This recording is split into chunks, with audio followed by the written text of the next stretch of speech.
Karena sesungguhnya kita datang ke dunia ini bukan untuk menderita, tetapi untuk merasakan kehidupan yang penuh dengan sukacita dan kebahagiaan.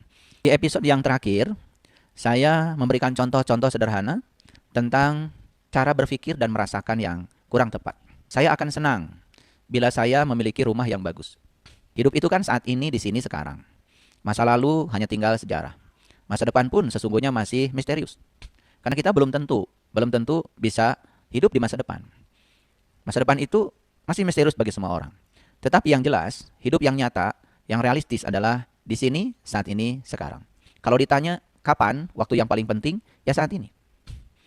Karena saat ini adalah saat yang paling penting, maka kita harus sadar bahwa siapapun orang-orang yang sedang bersama-sama kita menghidupi hidup saat ini, itulah orang-orang yang paling penting. Jadi siapapun orang yang sedang menghidupi hidup bersama kita saat ini, itulah orang penting. Kalau saat ini saat yang paling penting, dan orang-orang yang bersama kita yang sedang menghidupi hidup adalah orang penting, maka kita pasti akan melakukan tindakan yang penting.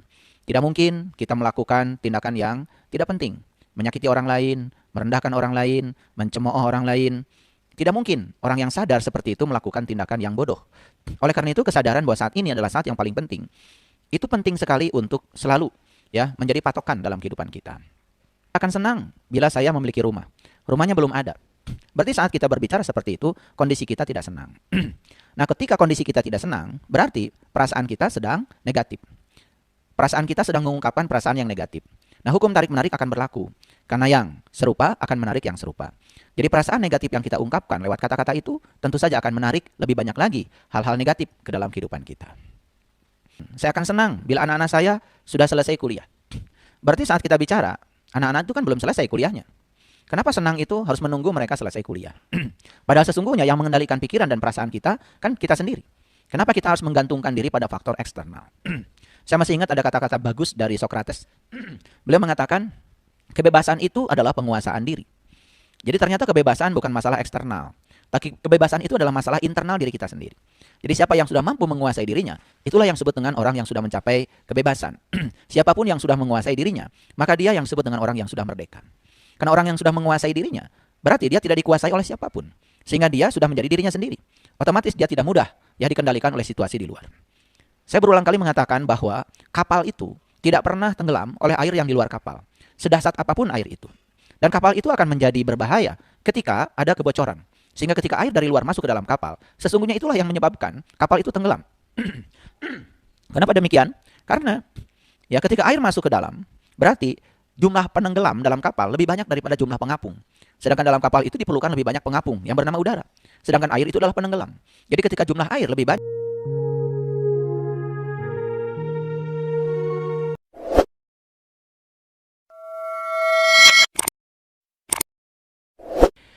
Bismillahirrahmanirrahim. Assalamualaikum warahmatullahi wabarakatuh. Salam sejahtera untuk kita semua. Om Swastiastu, Namo Buddhaya, salam kebajikan, Sampurasun. Rahayu Sagung Dumadi. Semoga seluruh makhluk hidup di semesta ini, baik yang kelihatan maupun yang tidak kelihatan, di setiap ruang dan waktu, di semua tingkatan, senantiasa hidup berbahagia. Semoga kita semua menjadi sumber kebahagiaan bagi semua makhluk dimanapun mereka berada. Para sahabatku yang budiman, saat ini saya akan meneruskan kembali perjalanan kita untuk memperoleh kehidupan yang menakjubkan. Tidak terasa sekarang kita sudah memasuki episode yang keempat. Semoga para sahabat semuanya sudah bisa menyimak sekaligus juga mulai mempraktekkan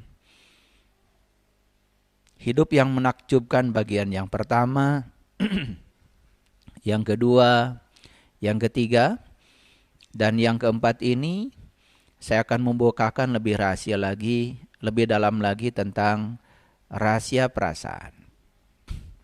Oleh karena itu kita bersyukur Saat ini kita masih diberi kesempatan untuk meneruskan proses belajar dalam kehidupan ini. Kita bersyukur karena hari ini kita masih diberikan nafas. Karena nafas adalah harta yang tak terhingga yang kita miliki. Nafas adalah pinjaman kehidupan yang suatu saat tidak akan dipinjamkan lagi kepada kita, manakala tubuh kita sudah tidak layak lagi untuk menjadi kepanjangan tangan semesta, meneruskan cinta kasih semesta kepada semua makhluk. Oleh karena itu mari kita bersyukur dengan memujinya, dengan membaca hamdalah. Alhamdulillahi Rabbil Alamin. Mari kita awali proses belajar ini bersama-sama memohon ridho dan berkahnya.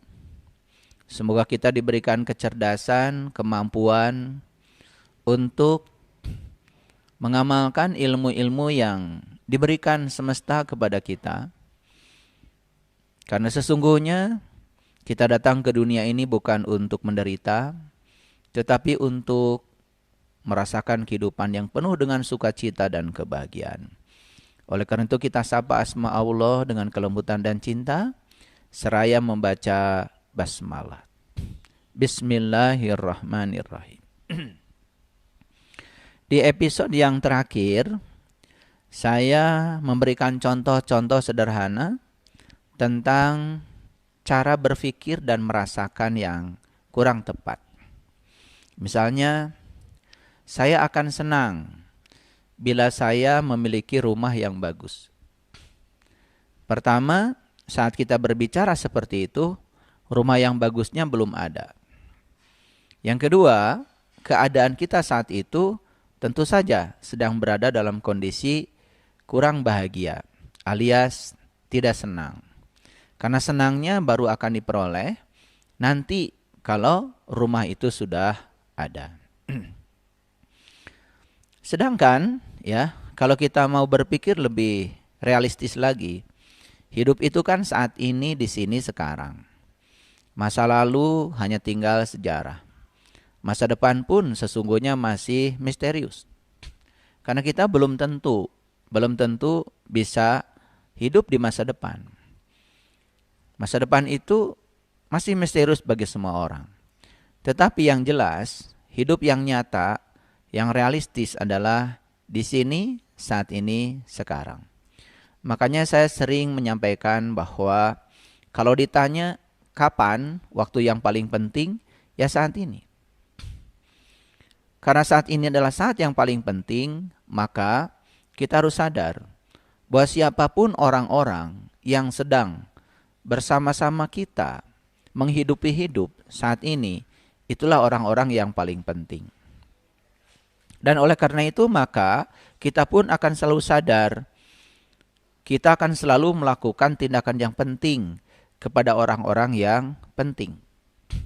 Jadi siapapun orang yang sedang menghidupi hidup bersama kita saat ini, itulah orang penting.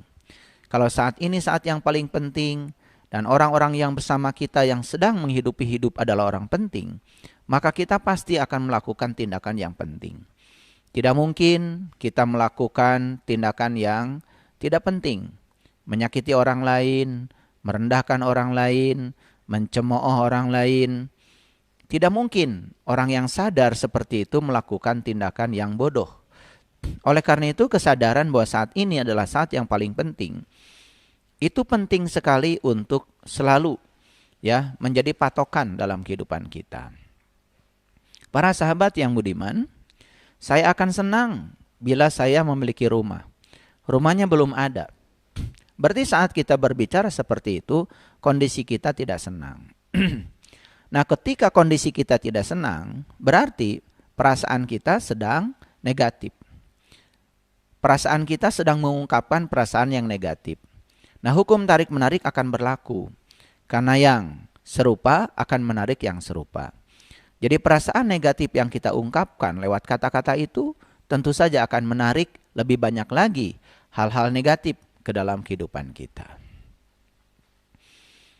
Contoh yang lain, saya akan senang bila anak-anak saya sudah selesai kuliah. Berarti saat kita bicara, anak-anak itu kan belum selesai kuliahnya. Kenapa senang itu harus menunggu mereka selesai kuliah? Padahal sesungguhnya yang mengendalikan pikiran dan perasaan kita kan kita sendiri. Kenapa kita harus menggantungkan diri pada faktor eksternal? Saya masih ingat ada kata-kata bagus dari Socrates. Beliau mengatakan, kebebasan itu adalah penguasaan diri. Jadi ternyata kebebasan bukan masalah eksternal. Tapi kebebasan itu adalah masalah internal diri kita sendiri. Jadi siapa yang sudah mampu menguasai dirinya, itulah yang disebut dengan orang yang sudah mencapai kebebasan. Siapapun yang sudah menguasai dirinya, maka dia yang disebut dengan orang yang sudah merdeka. Karena orang yang sudah menguasai dirinya, berarti dia tidak dikuasai oleh siapapun. Sehingga dia sudah menjadi dirinya sendiri. Otomatis dia tidak mudah dikendalikan oleh situasi di luar. Saya berulang kali mengatakan bahwa kapal itu tidak pernah tenggelam oleh air yang di luar kapal. Sedahsyat apapun air itu. Dan kapal itu akan menjadi berbahaya ketika ada kebocoran. Sehingga ketika air dari luar masuk ke dalam kapal, sesungguhnya itulah yang menyebabkan kapal itu tenggelam. Kenapa demikian? Karena ketika air masuk ke dalam, berarti jumlah penenggelam dalam kapal lebih banyak daripada jumlah pengapung. Sedangkan dalam kapal itu diperlukan lebih banyak pengapung yang bernama udara. Sedangkan air itu adalah penenggelam. Jadi ketika jumlah air lebih banyak daripada udara, berarti yang padat lebih banyak daripada ruang kosong. Akibatnya apa? Akibatnya kapal akan tenggelam. Sama seperti itu. Kita pun kalau tidak pernah mengizinkan situasi di luar masuk ke dalam diri kita, maka kita pun tidak akan pernah tenggelam. Jadi tenggelam itu karena kita mengizinkannya. Makanya kita harus menemukan yang namanya kebebasan. Jadi merujuk kepada kata-kata Socrates itu, kebebasan adalah penguasaan diri. Berarti sesungguhnya kalau ingin menemukan kebebasan, bukan menciptakan kondisi di luar diri kita supaya mengikuti apa yang dimaui oleh kita. Tetapi kita menciptakan kondisi internal kita agar kita menjadi diri kita sendiri. Para sahabat, kita pun sering mengatakan, saya akan senang bila saya dapat bepergian. Berarti kan bepergiannya belum. Saya akan senang bila punya uang lebih banyak. Berarti saat kita bicara, uang kita belum banyak. Saya akan senang bila usaha saya sukses. Berarti usaha itu belum sukses. Kita tidak akan pernah mendapatkan semua itu. Karena apa? Karena ini berlawan dengan hukum tarik menarik. Sedangkan hukum tarik menarik itu like attracts like. Yang serupa menarik yang serupa. Ketika kita saat ini tidak senang, maka kita akan menarik lebih banyak lagi hal-hal yang tidak kita inginkan datang dalam kehidupan kita. Oleh karena itu, kita harus mengubah perasaan kita.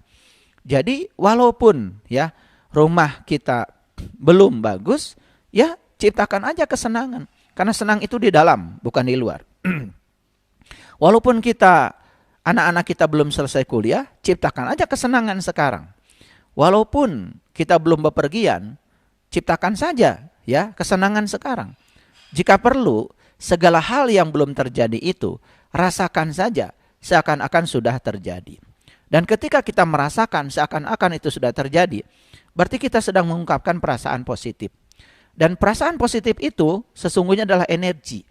Karena kita sedang memancarkan frekuensi. Nah, hari ini saya akan melakukan pendalaman tentang frekuensi perasaan. Dan mungkin sedikit nanti akan saya masukkan aspek-aspek sainsnya. Karena kalau tidak dipahami dari sisi sains, nanti kan pendekatan kita tidak saintifik, nanti sulit untuk diterima oleh pikiran kita. Oleh karena itu mohon bersabar, setiap kata demi kata yang saya ungkapkan dicermati.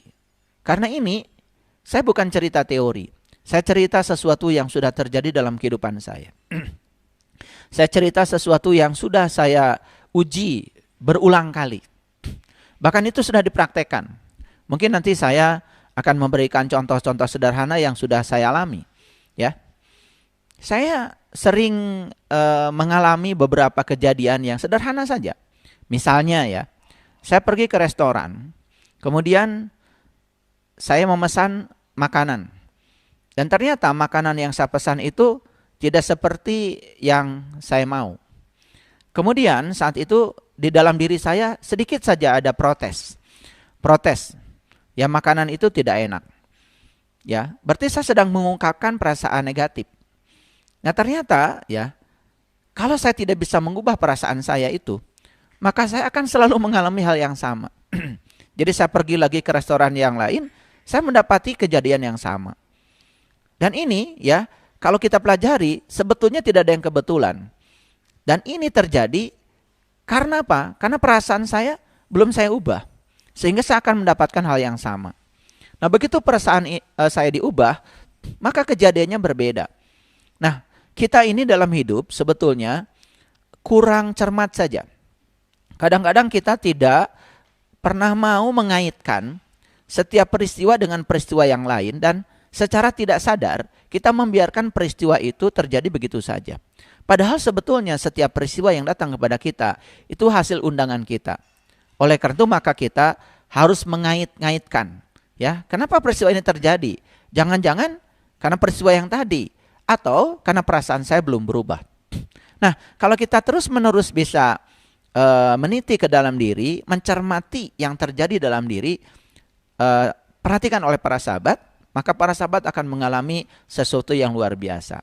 Jadi ternyata ya, ketika kita tidak bisa mengubah perasaan kita, maka sebetulnya keadaan di luar diri kita tidak akan pernah berubah. Jadi sebetulnya takdir, yang disebut dengan takdir itu sebenarnya urusan perasaan, urusan pikiran kita. Oleh karena itu hari ini kita akan masuk lebih dalam lagi untuk mencermati perasaan sebagai suatu frekuensi. Ya. Jadi seharusnya ya kita merasa bahagia aja dulu, ya. Dan memberikan kebahagiaan itu agar kita bisa menerima hal yang membahagiakan.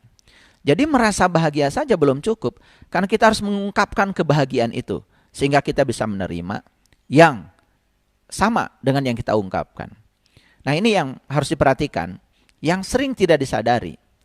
Ketika kita mendapati sesuatu yang tidak kita inginkan dalam hidup, kan biasanya perasaan kita terhadap yang datang, yang tidak kita inginkan dalam hidup itu, biasanya negatif. Nah, sekarang yang paling sulit adalah untuk bisa belajar mengungkapkan perasaan positif walaupun kejadiannya negatif. Mengungkapkan perasaan positif walaupun kejadiannya negatif. Misalkan beginilah, saya punya contoh, ini contoh yang terjadi dalam kehidupan saya. Jadi saya mengalami satu kejadian di mana salah satu keluarga saya berpulang. Dan ternyata keluarga saya yang berpulang itu meninggalkan utang. Dan ternyata utang itu ya, itu adalah utang yang bunga berbunga. Gitu. Jadi pada saat keluarga saya berpulang, ternyata ada orang yang datang kepada saya menagih utangnya. Dan kenapa kepada saya? Saya ungkapkan perasaan positif. Ya, ketika orang itu datang pada saya bukan kepada yang lain, ungkapan positif saya adalah, oh barangkali saya pernah ditolong sama orang itu di kehidupan yang dulu, sehingga saya harus menolong di kehidupan yang sekarang. Jadi saya ungkapkan perasaan positif saya bahwa itu adalah bagian dari ya karma saya yang harus saya selesaikan. Itu yang pertama. Yang kedua, ya, ketika si penagih itu menyampaikan jumlahnya, nah ternyata jumlahnya itu sangat luar biasa, ya, 10 kali lipat bahkan lebih ya dari utang pokoknya. Dan pada saat itu diungkapkan, saya juga tidak mengungkapkan perasaan negatif.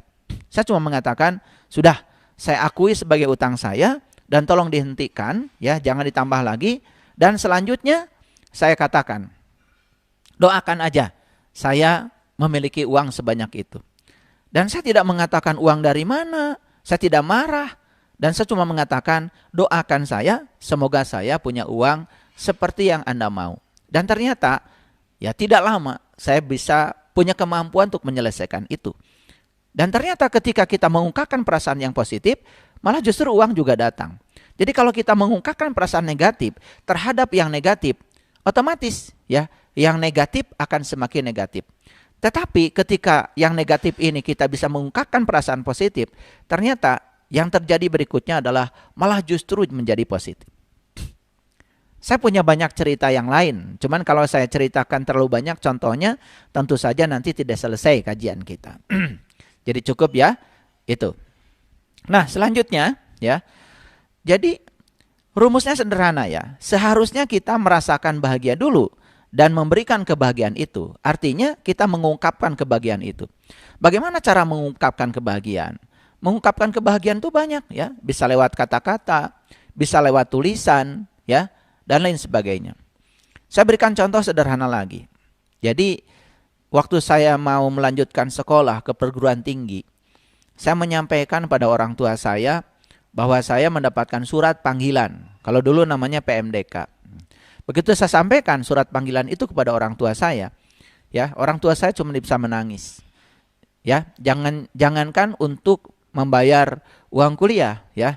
Untuk ongkos saja saat itu tidak ada. Tetapi saya tidak mengungkapkan perasaan negatif. Saya cuma punya keyakinan saya pasti akan sekolah. Saya pasti akan kuliah. Saya pasti bisa mengubah nasib saya. Dan ternyata luar biasa. Ya saya pergi saja. Bahkan saya pergi ke kota naik truk. Dan ketika saya sudah pergi ke kota naik truk, di kota juga tidak ada saudara, tidak ada siapa-siapa. Ya sudah, saya menawarkan diri supaya saya bisa tinggal di siapapun ya. Yang penting saya bisa berteduh aja dulu. Dan ternyata ya, dengan seperti itu, karena saya tidak pernah mengungkapkan perasaan negatif, bahkan ketika saya harus bekerja, saya juga tidak mengeluh dan tidak mengungkapkan perasaan negatif. Saya terus ungkapkan perasaan positif dengan rasa syukur yang dalam. Dan ternyata saya bisa menyelesaikan kuliah. Ajaib sekali kan, saya bisa menyelesaikan kuliah, padahal orang tua saya sendiri, mohon maaf ya, tidak memiliki kemampuan untuk itu. Bahkan selama saya melakukan kuliah, saya tidak pernah mengirim surat. Waktu itu surat ya, belum ada WA, belum ada HP. Saya tidak pernah mengirim surat tentang keadaan saya. Apalagi menceritakan hal yang negatif yang saya rasakan. Jadi saya selalu, kalaupun mengirim surat, saya menyampaikan hal yang menenangkan buat ayah ibu saya. Karena kalau saya mengirim surat, kemudian isinya adalah hal yang menyedihkan, berarti saya sudah mengubah perasaan ayah ibu saya menjadi negatif. Bukankah itu sebetulnya akan membuat keadaan saya semakin negatif? Nah, hal yang semacam ini yang dalam hidup kita tidak pernah direnungkan. Kita menganggap setiap peristiwa itu terjadi begitu saja. Padahal sebetulnya tidak ada dalam hidup ini peristiwa yang terjadi secara kebetulan. Karena semua peristiwa itu adalah hasil undangan kita. Kita sendiri yang telah menariknya. Gitu. Ya. Nah, jadi sebetulnya para sahabat ya, daripada kita mengatakan, saya akan bahagia kalau teman-teman saya datang. Lebih bagus bahagia aja dulu. Karena kalau kita bahagia, pasti teman akan datang. Kalau mengatakan saya bahagia jika teman datang, kalaupun teman datang, bisa jadi teman datang biasa-biasa saja, tidak membawa berkah kebahagiaan. Tapi kalau kita sudah bahagia, walaupun teman belum datang, saya yakin teman-teman yang akan datang itu akan membawa berkah kebahagiaan. Karena apa? Karena kita sudah mengungkapkan kepada semesta kebahagiaan kita. Maka teman-teman yang akan datang pasti akan sama ya dengan yang akan kita ungkapkan. Ya bisa jadi datang bawa oleh-oleh, bisa jadi datang bawa kebahagiaan, bisa datang bawa cerita kebahagiaan.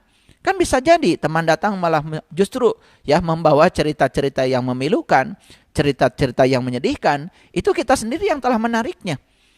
Nah ini ya tidak disadari bahwa sebetulnya ya semesta itu berjalan sedemikian luar biasanya. Dan itu perlu kecermatan dari diri kita.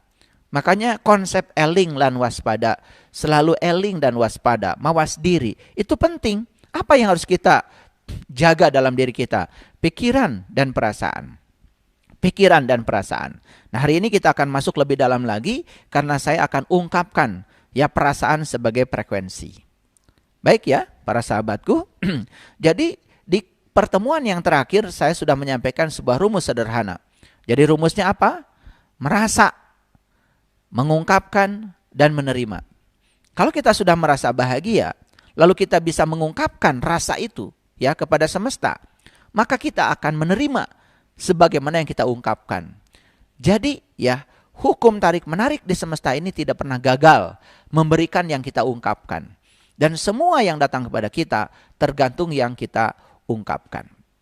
Itu barangkali rangkuman dari kajian kita yang terakhir, ya.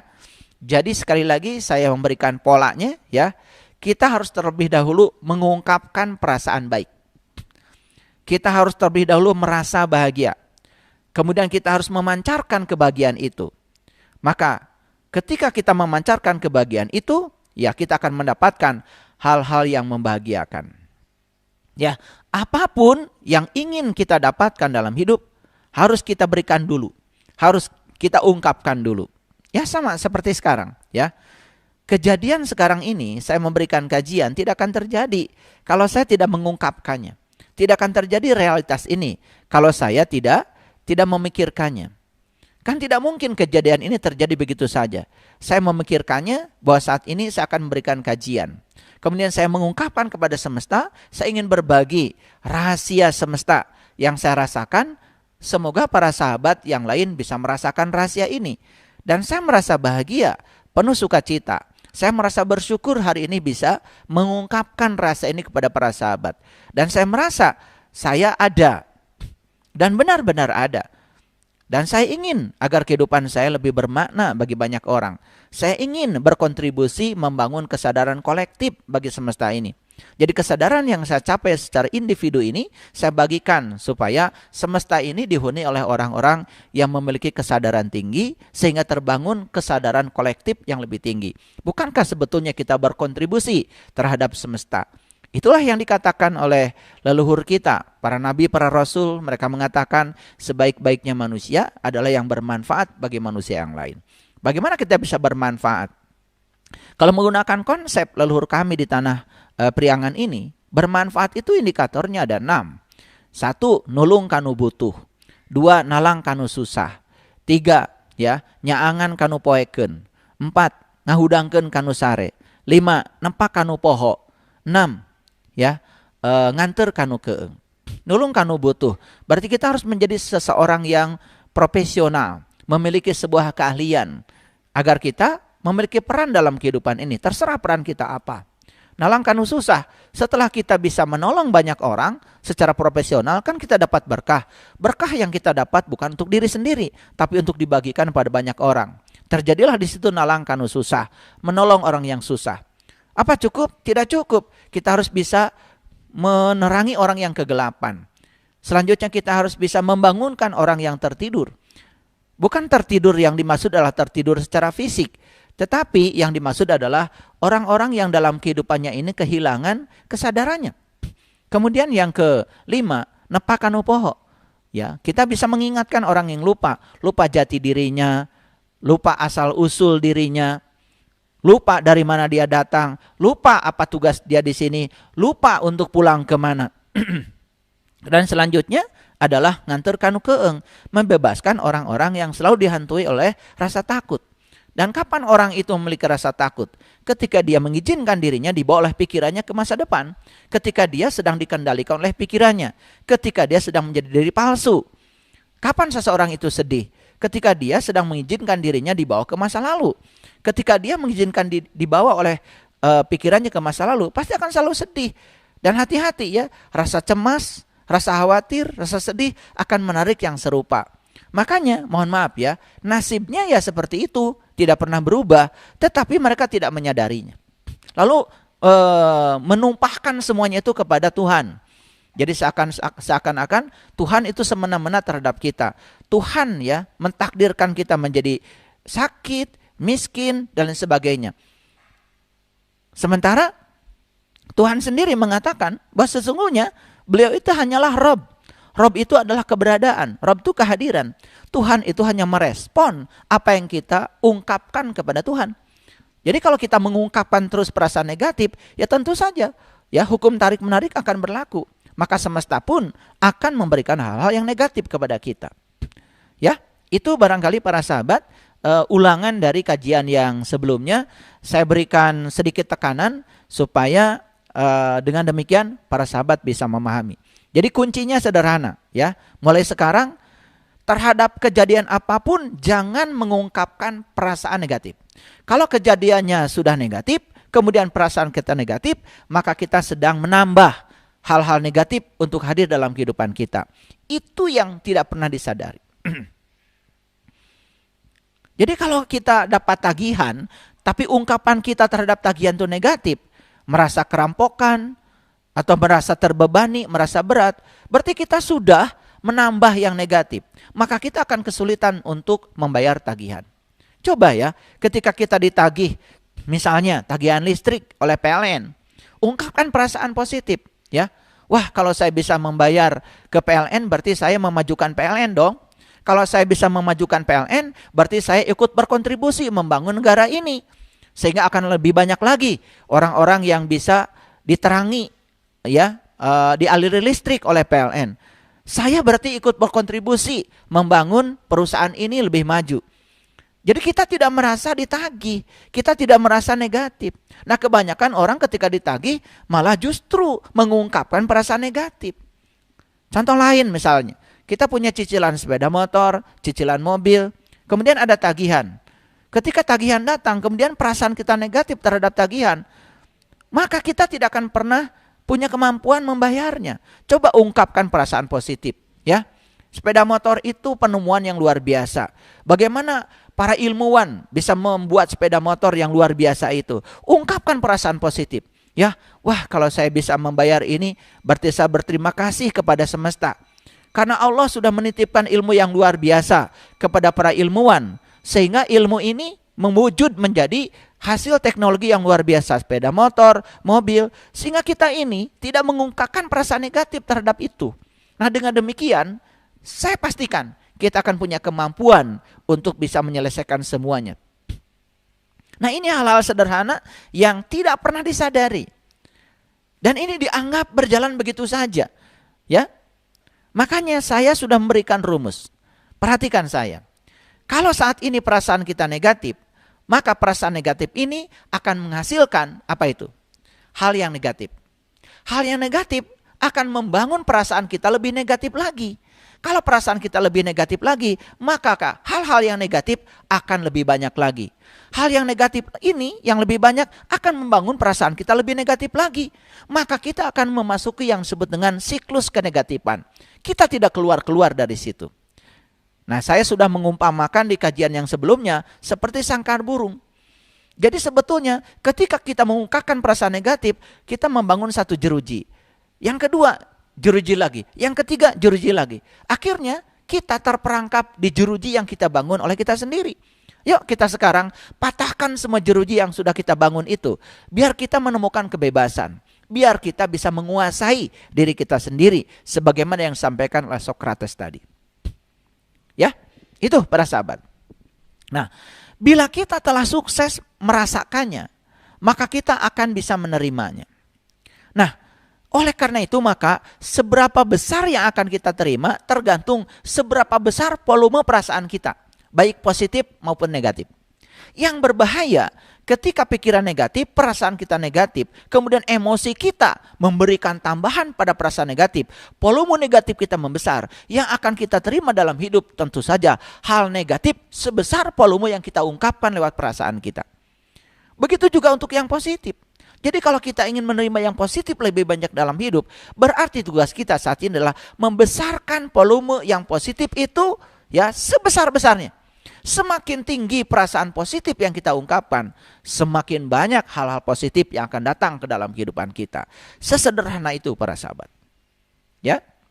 Nah, ternyata segala sesuatu di alam semesta ini bersifat magnetis. Segala yang bersifat magnetis berarti dia memancarkan medan magnet. Jadi medan magnet itu dalam bahasa fisika sebetulnya ya diwujudkan dalam bentuk garis-garis gaya magnetik. Ya, contoh sederhana deh. Kalau saya punya magnet, maka sebetulnya di sekitar magnet itu ada medan magnet. Apa yang disebut dengan medan magnet? Ya lihat aja, letakkan aja paku. Kalau paku itu ada dalam medan magnet, maka paku akan tertarik oleh magnet. Tapi kalau paku itu jauh dari medan magnet, tidak berada dalam medan magnet itu, maka paku tidak tertarik ke dalam magnet. Oleh karena itu, maka kalau segala sesuatu di semesta ini bersifat magnetis, berarti sesungguhnya setiap ada magnet, ada sumber magnet, di sekitarnya ada garis-garis gaya magnet, maka di sekitarnya ada frekuensi magnetis. Nah sekarang kalau kita jelaskan secara sains, ternyata ada orang fisika namanya Maxwell. Maxwell itu terkenal sekali dengan hukum-hukum Maxwell. Ya kita sekarang ya sedang menikmati sebenarnya temuan dari Maxwell itu.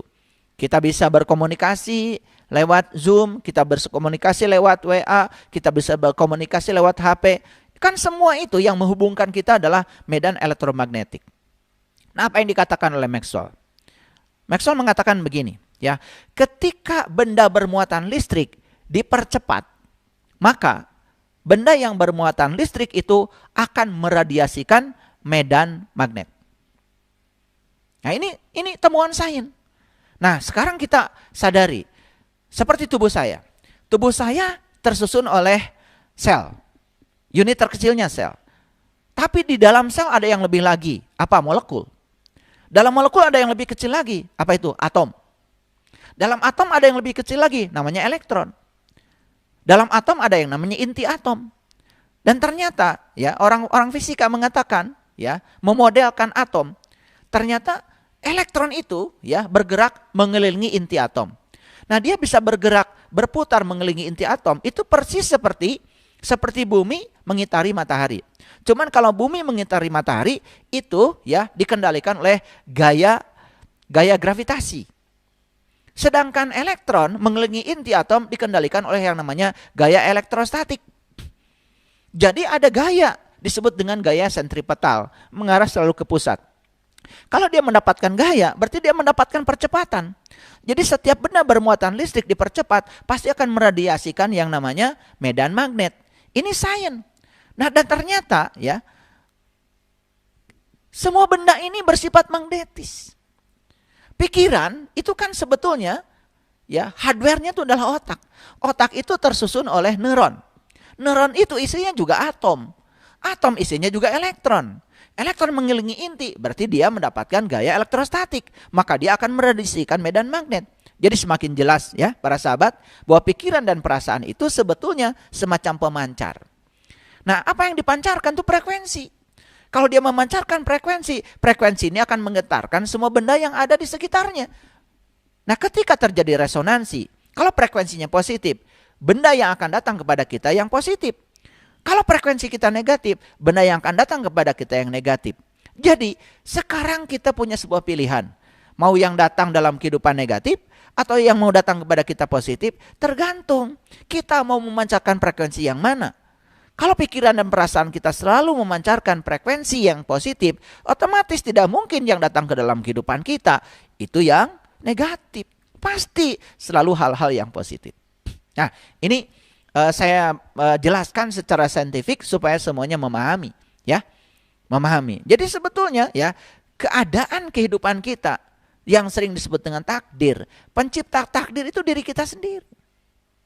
Maka Allah bilang dalam Al-Quran, aku tidak akan bisa mengubah nasib kamu kalau kamu tidak mengubahnya. Nah, bagaimana cara mengubah nasib? Kerja keras? Tentu saja tidak. Cara mengubah nasib sebetulnya ya itu kerja cerdas, kerja ikhlas. Dan untuk kerja cerdas, kerja ikhlas, berarti kita harus memahami bagaimana mekanisme kehidupan ini terjadi. Kalau kita tidak memahami mekanisme kehidupan terjadi, bagaimana realitas itu bisa terjadi?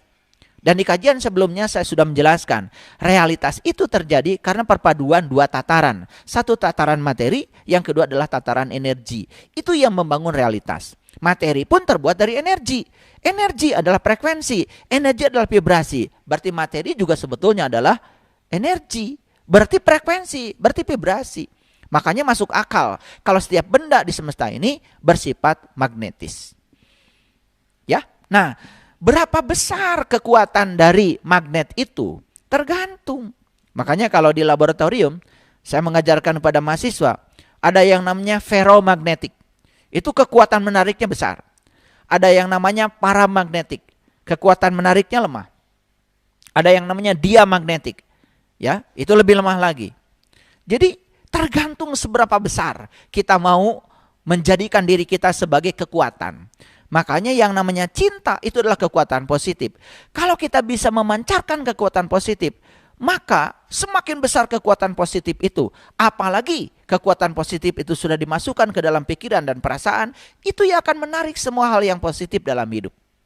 Jadi mari kita jujur pada diri kita sendiri. Ya, sebetulnya semua hal dalam hidup ini kita sendiri yang telah menariknya. Ini bukan kesewenang-wenangan Allah. Allah itu hanya merespon apa yang kita mau. Maka dalam hadis qudsi Allah mengatakan, aku sih bergantung sangkaan kamu. Sangkaan itu adanya di mana? Di pikiran dan perasaan. Jadi Allah bergantung perasaan kita. Allah hanya merespon apa yang kita mau. Makanya Allah sudah memberikan pilihan yang luar biasa. Semua tergantung kepada kita sendiri. Nah, disinilah kebebasan untuk memilih. Ya, mari kita pahami bahwa semua kesulitan kita bukan dari Allah. Tetapi semua kesenangan kita jelas dari Dia, karena Dia adalah kekuatan positif.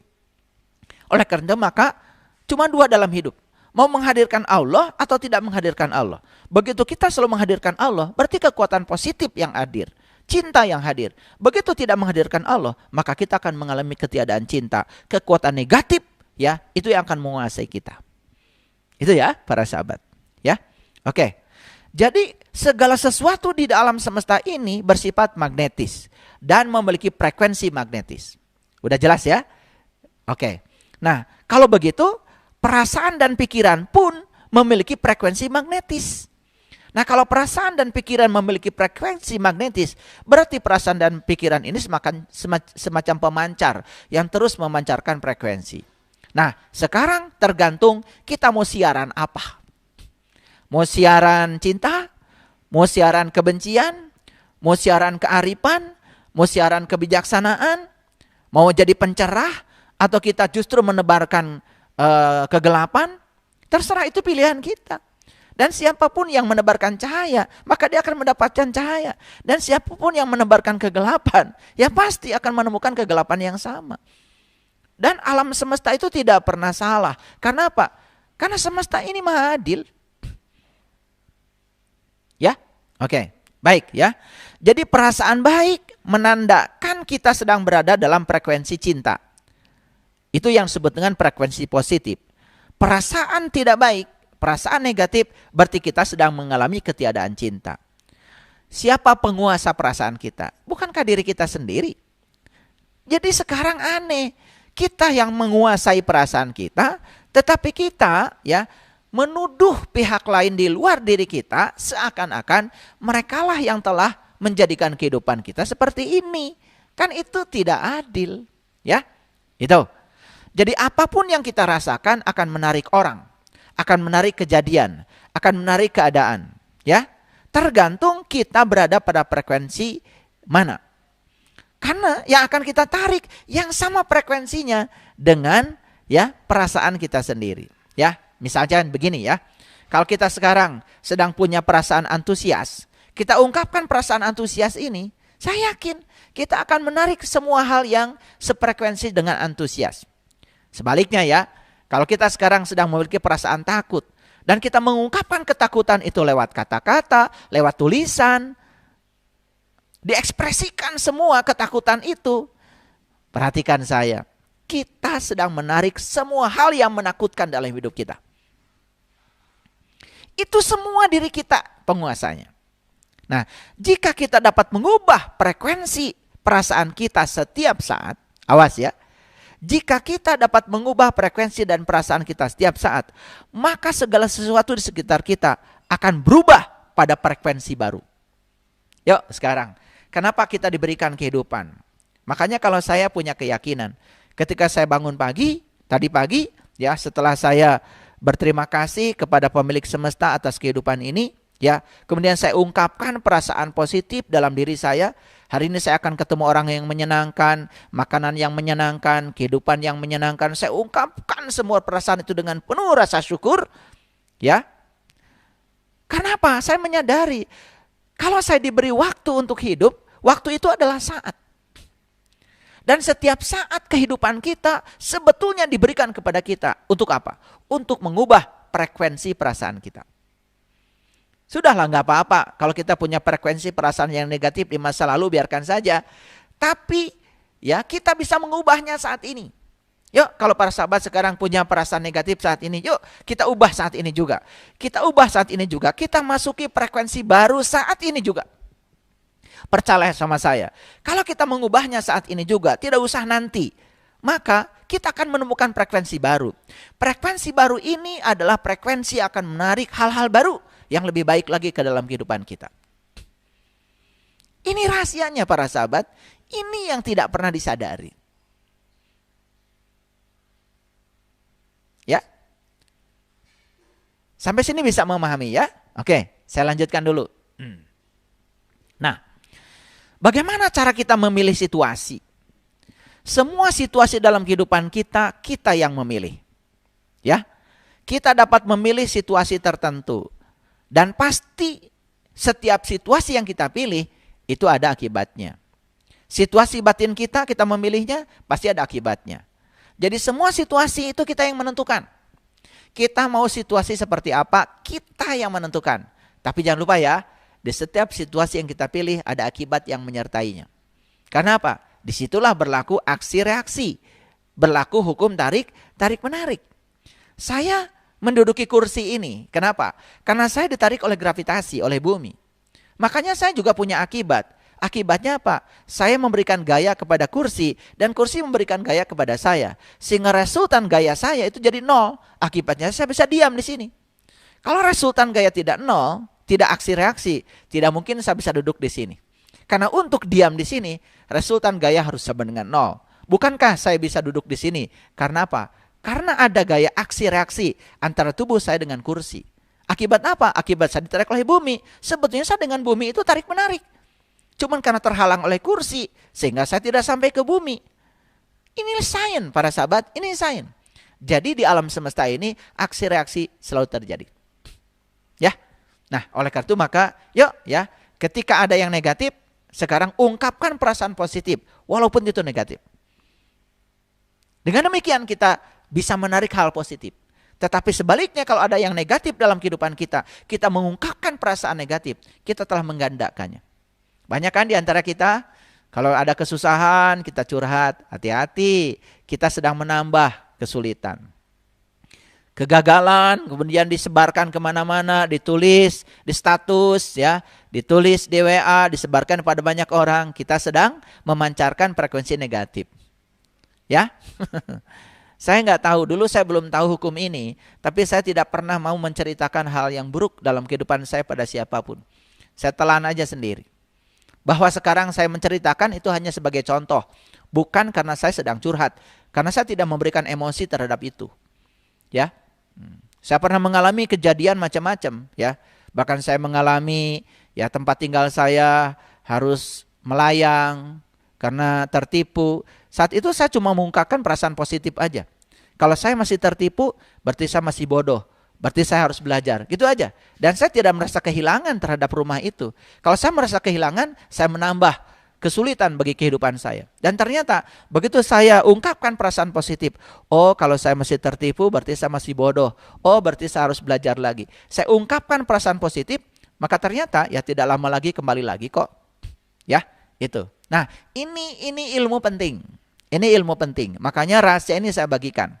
Ya, semoga sampai 10 episode saya sudah bisa membagikan semuanya. Mungkin ada para sahabat bertanya, kenapa mesti episode-episode?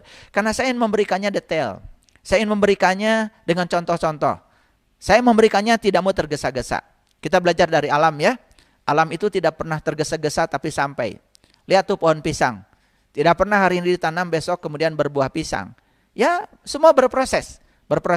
Ya, bertumbuh secara kuasi statik. Ya, besar dulu. Karena apa? Kalau masih kecil sudah berbuah pisang kan rubuh. Dia besar dulu, sudah besar pohonnya, baru dia keluar buah pisangnya. Sehingga dia punya ketahanan. Tubuhnya sudah besar dulu. Itu cara semesta mengajarkan kebijaksanaan kepada kita seperti itu. Para sahabat, ya, saat ini ya kalau kita mau nyadari, itu di atas kepala kita tuh di sana, ya. Disebut saja di ruang kosong di atas kita. Coba, bisa nggak kita menghitung ada berapa miliar liter air yang sekarang ada di sana, yang mewujud sebagai kabut? Kan kita baru terkejut ketika terjadi banjir. Ketika banjir sudah terjadi kita baru sadar, wah banjir, air meluap, bukannya air yang menguap itu dari atas. Dan sekarang air tinggal di atas, wujudnya adalah kabut.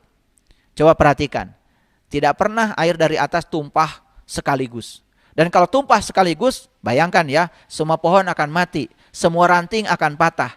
Tetapi semesta begitu, turunnya satu tetes, satu tetes, satu tetes, satu tetes. Dan proses perubahan air, wujud air, dari fase uap ke fase cair, itu berlangsung tahap demi tahap. Itu yang diajarkan semesta. Makanya datang ke buminya kan air satu tetes, sehingga pohon bahagia. Coba kalau datangnya blok gitu, wah mungkin padi juga akan hancur, ya kan? Itulah cara semesta memberikan cintanya kepada semua makhluk yang ada di dunia ini. Luar biasa bukan? Tapi kita tidak pernah menyadarinya ya. Barangkali kita ini kurang merenung aja. Terlalu sibuk ya untuk mengurusi orang lain.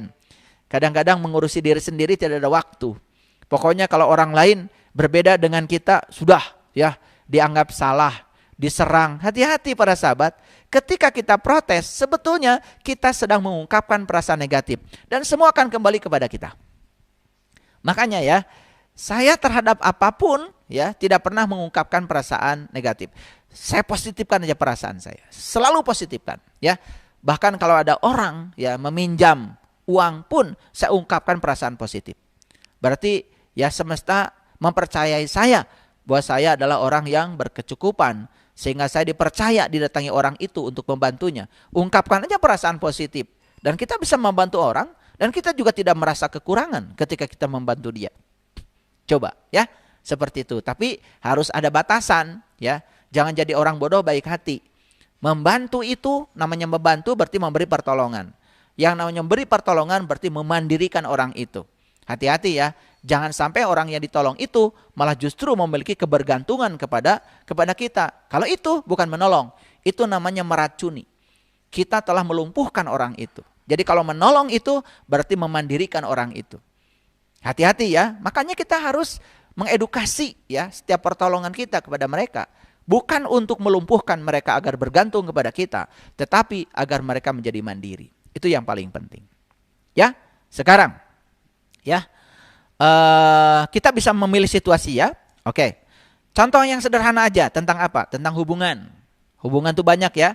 Hubungan kita dengan pasangan, hubungan kita dengan anak, hubungan kita dengan masyarakat, hubungan kita dengan siapa saja. Ini saya berbicara tentang relationship, tentang hubungan ya. Misalnya tentang hubungan. Perasaan kita akan sangat menentukan kualitas hubungan kita. Sekali lagi ya, perasaan kita akan sangat menentukan kualitas hubungan kita. Apapun perasaan yang kita ungkapkan tentang hubungan itu pula yang akan kita terima. Jadi kenapa kok hubungan saya memburuk? Itu karena perasaan kita yang diungkapkan kepada semesta itu memburuk. Contoh misalkan begini ya, kita misalkan mengungkapkan perasaan negatif kepada atasan kita, ini hubungan kerja ya, kepada atasan kita. Jadi selalu aja diungkapkan perasaan negatif ya. Misalnya perasaan negatif itu kita tidak suka ketika ditegur oleh atasan kita. Kita tidak menerima bahwa teguran itu untuk memajukan diri kita. Itu berarti kita mengungkapkan, nah hubungan dengan atasan akan memburuk. Coba ungkapkan perasaan positif. Oh atasan saya menegur saya karena cinta kasih. Atasan menegur saya karena atasan saya peduli pada karir saya. Atasan saya menegur saya karena saya harus lebih bagus, kinerja harus lebih bagus. Ungkapkan perasaan positif. Perhatikan saya, hubungan kita dengan atasan akan membaik. Demikian juga hubungan dengan pasangan, hubungan dengan anak, hubungan dengan keluarga, ya. Tergantung seberapa positif kualitas hubungan kita, tergantung daripada seberapa positif perasaan kita. Silahkan ya, yang ini tidak usah saya bahas terlalu dalam. Para sahabat kan punya masalah sendiri-sendiri ya. Kenapa hubungan saya dengan pasangan misalnya terus memburuk? Coba periksa bagaimana perasaan kita yang diungkapkan terhadap pasangan. Ketika pasangan menegur kita, kita marah. Ketika pasangan menasehati kita, kita marah. Coba, kalau pasangan kita dipandang sebagai guru kita, guru kesabaran kita, bahkan saat pasangan pun mungkin ya melakukan tindakan yang kita tidak suka, marah-marah misalkan sama kita, kita pandang aja dia sebagai guru kita. Kita pandang dia sebagai orang yang diutus semesta untuk mendewasakan kita. Saya yakin ungkapan perasaan positif malah justru akan mengubah hubungan kita menjadi lebih baik. Ya, saya berikan contoh-contoh supaya para sahabat bisa memahaminya lebih sederhana. Ya, oke.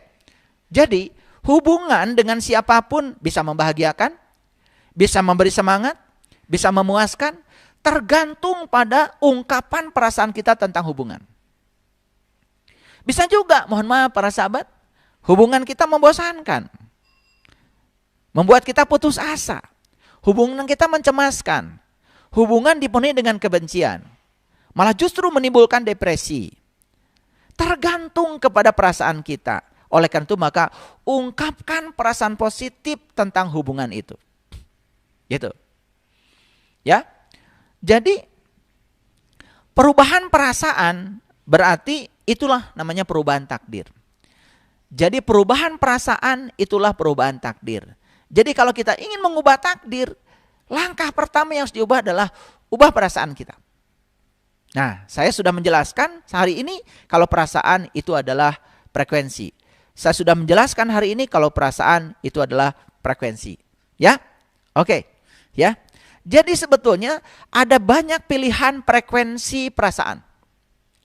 Di frekuensi perasaan mana kita berada, itulah yang akan kita terima. Jadi frekuensi perasaan kita itu spektrumnya sangat luas. Nah sekarang tergantung kita mau menempatkan diri kita di frekuensi perasaan yang mana. Ulangi ya, tergantung kita mau menempatkan diri kita di frekuensi perasaan yang mana. Ya, nah banyak orang yang reaksi dirinya terhadap yang di luar itu selalu negatif. Ya, mengungkapkan kemarahan, hati-hati itu. Berarti sedang mengungkapkan perasaan negatif. Hati-hati itu. Maka kita akan menemukan begitu banyak hal negatif dalam hidup. Baik ya. Para sahabat, saya akan bicara tentang kendali otomatis perasaan. Nah, ini penting ya. Kendali otomatis perasaan. Dan kita harus melepaskan kendali otomatis perasaan itu. Apa yang disebut dengan kendali otomatis perasaan? Begini ya. Banyak yang tidak menyadari bahwa perasaan kita adalah penyebab datangnya sesuatu yang menimpa kita. Ulangi ya. Kalau sudah tidak disadari itu kan udah otomatis. Otomatis itu kan berarti tanpa kendali, bukan? Ya, pesawat otomatis berarti kan tidak usah dikendalikan, dia sudah bisa mengendalikan sendiri. Jadi yang disebut dengan otomatis itu tanpa kendali. Kalau misalkan listrik ini nyala karena stop kontak itu ada kendali. Tapi kalau dia nyala sendiri kan sudah tanpa kendali. Berarti itu yang namanya otomatis. Ngerti ya? Bedanya otomatis dengan bukan otomatis. Nah, perhatikan saya. Banyak yang tidak menyadari bahwa perasaan kita adalah penyebab datangnya sesuatu yang menimpa kita. Contoh sederhana. Ini perasaan kita negatif. Kemudian menarik hal yang negatif. Nah, ketika ada hal yang negatif, berikutnya apa? Perasaan kita tambah negatif. Berarti itu otomatis. Maka kita harus melepaskan kendali otomatis itu. Kalau kita tidak melepaskan kendali yang otomatis itu, kita terus-menerus berada dalam penjara kenegatifan akibat perasaan kita yang dibiarkan otomatis. Ulangi ya, ulangi supaya gampang. Perasaan kita negatif. Terus menimbulkan hal yang negatif. Hal yang negatif akan menimbulkan perasaan lebih negatif lagi. Kalau perasaan kita tambah negatif karena ada yang negatif, berarti kita sedang melepaskan perasaan kita dalam kendali otomatis. Akibatnya apa? Perasaan kita yang negatif akan menarik lagi hal yang negatif lebih banyak. Berikutnya apa? Perasaan tambah negatif lagi. Jadi kita akan terus-menerus berada dalam siklus yang negatif. Karena apa? Kita membiarkan kendali otomatis itu mengendalikan perasaan kita. Oke ya, bisa mengerti ya? Nah, ini yang tidak disadari. Lalu kita tidak pernah jujur untuk mengakui bahwa hal negatif yang datang kepada kita itu akibat perasaan kita. Bahkan kita tidak jujur juga bahwa hal positif yang datang dalam kehidupan kita sebetulnya akibat dari perasaan kita juga. Nah, ini ya, belajar melepaskan kendali otomatis dari perasaan. Jadi jangan dibiarkan ya ya, kendali otomatis terus berjalan. Kita harus mengendalikannya karena kita punya kekuasaan untuk mengendalikan diri kita. Jadi tadi ketika ada yang negatif, ya, buru-buru ya, ubah perasaan kita terhadap yang negatif menjadi positif. Dengan apa? Dengan cara mengubah perasaan kita. Tadi sudah saya berikan contoh ya, ketika dapat tagihan apapun atau apapun. Misalkan kita sakit, ya, sakit. Nah, ketika sakit itu kan sebut aja ya sakit negatif lah. Nah, ketika kita mengungkapkan hal negatif terhadap kesehatan, seakan-akan kesehatan itu jauh dari kita, kesehatan itu bukan milik kita, maka kita akan terus sakit. Karena sakit itu sebenarnya ketiadaan kesehatan, bukan? Sedangkan yang mau hadir ke dalam kehidupan kita apa? Kesehatan. Kita tidak menarik kesehatan itu karena tidak mengungkapkan perasaan positif terhadap kesehatan, malah justru lebih banyak mengungkapkan perasaan negatif terhadap sakit. Yang datang adalah sakit, nggak sembuh-sembuh. Ya, ini harus dicermati ya, harus dipahami. Baik, saya teruskan sekarang. Ketika kita bereaksi negatif terhadap sesuatu yang terjadi, berarti kita sedang memancarkan lebih banyak lagi perasaan negatif. Setuju ya? Oke. Dan kita akan menerima lebih banyak lagi hal yang negatif.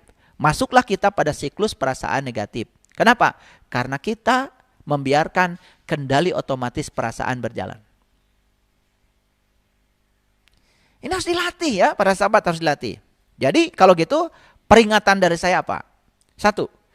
Jangan memasang perasaan pada kendali otomatis. Kendalikan perasaan secara sadar.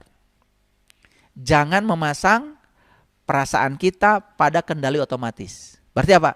Kendalikan perasaan secara sadar. Itulah pentingnya kita belajar kesadaran. Banyak yang nggak ngerti ya, belajar kesadaran, tapi nggak sadar-sadar. Malah membiarkan semuanya berjalan secara otomatis. Makanya kendalikan perasaan kita, ya.